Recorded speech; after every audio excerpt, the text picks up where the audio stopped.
Só um milagre tira Bolsonaro da papuda antes mesmo do julgamento.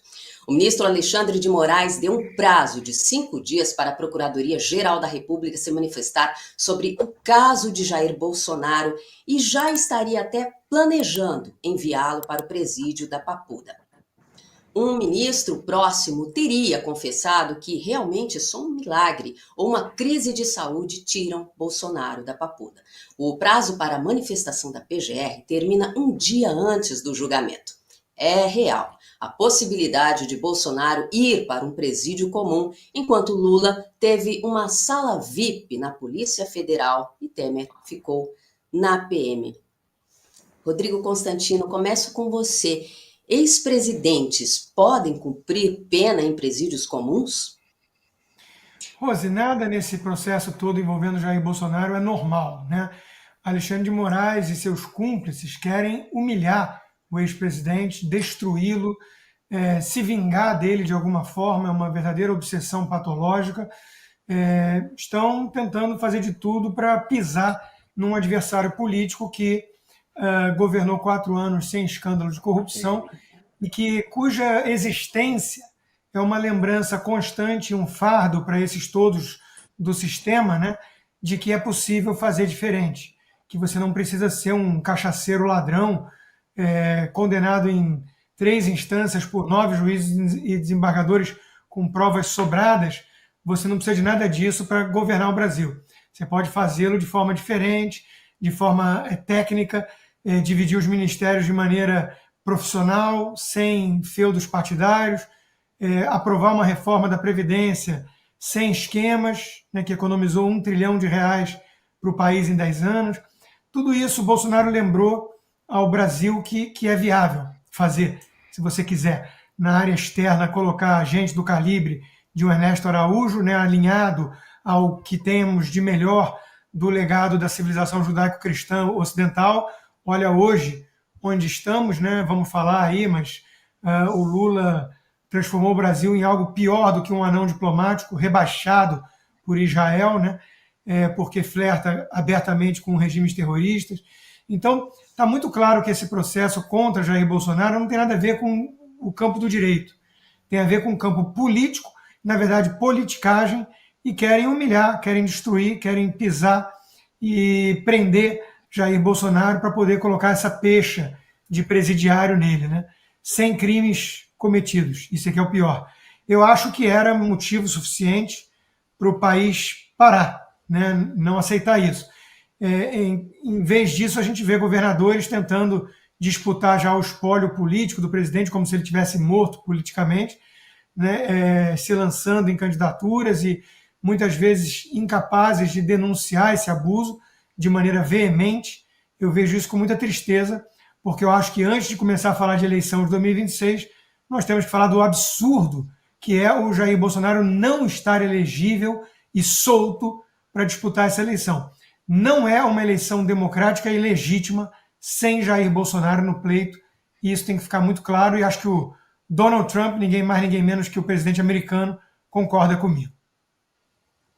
Carol, você que é cientista política, qual o efeito de uma possível prisão de Bolsonaro, um reflexo aí na população que já sente já vive em meio a tanta impunidade? Como o Consta falou, a gente não está mais analisando um julgamento sob ponto de vista jurídico, é um ponto de vista 100% político. O que o STF está fazendo é triplicando a aposta, né? Esse monitoramento que o presidente Bolsonaro está vivendo dentro da casa dele é uma das maiores atrocidades que eu já vi. O domicílio dele é inviolável, tem outras pessoas que moram ali, que estão à posse do imóvel e que jamais poderiam ter sua privacidade invadida, né? Tudo isso com base em um suposto pedido de auxílio à embaixada, que ninguém sabe de onde veio. Depois acharam, antes, né, haviam achado um documento rastreando o celular Eduardo Bolsonaro de que ele pediria asilo político na Argentina, como se pedir asilo político fosse crime. O Bolsonaro, depois disso, esteve na Argentina com o presidente Milei e não pediu asilo algum, nunca deu qualquer indício que fugiria.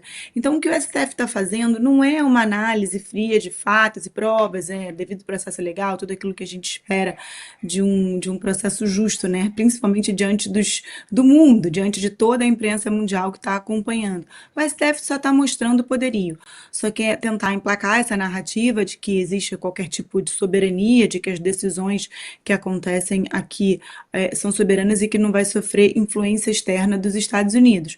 O ponto é que, na verdade, eles estão dando mais combustível, eles só estão provando o que o Paulo Figueiredo, Eduardo Bolsonaro já vem mostrando nos Estados Unidos, agora vão começar a fazer também na Europa, só estão mostrando que a gente vive um completo estado de arbitrariedade.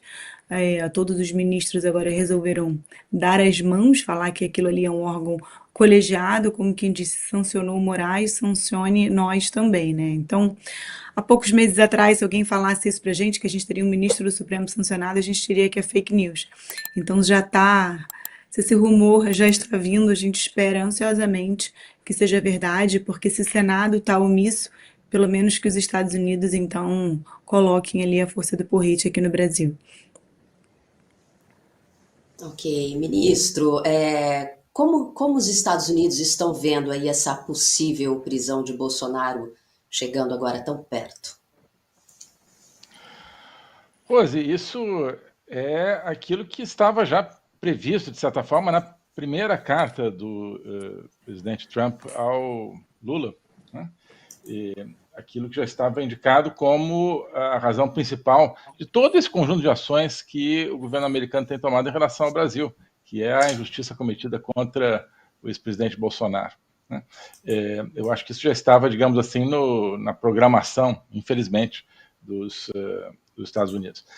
Claro que eles estavam testando para ver, olha, será que o sistema de poder no Brasil vai reagir de uma forma diferente, mas eu imagino que já houvesse a previsão de que o sistema reagiria assim como está. Os Estados Unidos, o governo americano, está mostrando que entende perfeitamente como funciona o sistema de poder no Brasil. Eu acho que eles têm, digamos assim, um algoritmo, né? Olha, se ceder aqui, né, a gente faz tal coisa, mas se não ceder, né, vamos provavelmente implementar outras medidas, do ponto de vista deles, né? Então, você vê que eles estão dosando a questão da Magnitsky, já se fala, queriam sancionar várias pessoas, sancionaram apenas uma, né? que uma, né? Mas numericamente apenas uma. Então, isso é apenas uma das indicações daquilo que pode ser feito. Existe, eu acho que, todo um cardápio de medidas que está ali, esperando, será que vão prender o ex-presidente Bolsonaro? Sim, se prenderem, né, tem esse cardápio ali à disposição, né? Por exemplo, hoje surgiu, né, essa especulação sobre a sanção ao Brasil na compra de chips de altíssima potência, né? E parece que não é ainda necessariamente verdade, mas é óbvio que isso está, por exemplo, entre vários outros mecanismos que podem afetar toda essa relação que já está tão comprometida. O Constantino, obrigado, Constantino, você mencionava então a minha participação no governo Bolsonaro. Muito obrigado. Enfim, o que aconteceu é que a gente tinha um compromisso realmente de inserir o Brasil no mundo livre, né, onde o Brasil pertence, ao qual o Brasil pertence, né, como parte de um imenso projeto de transformação nacional, né, justamente de fazer um governo sem corrupção e que combatesse a corrupção, né, que tivesse um compromisso ético, um compromisso de limpeza da coisa pública, entre outras questões, né?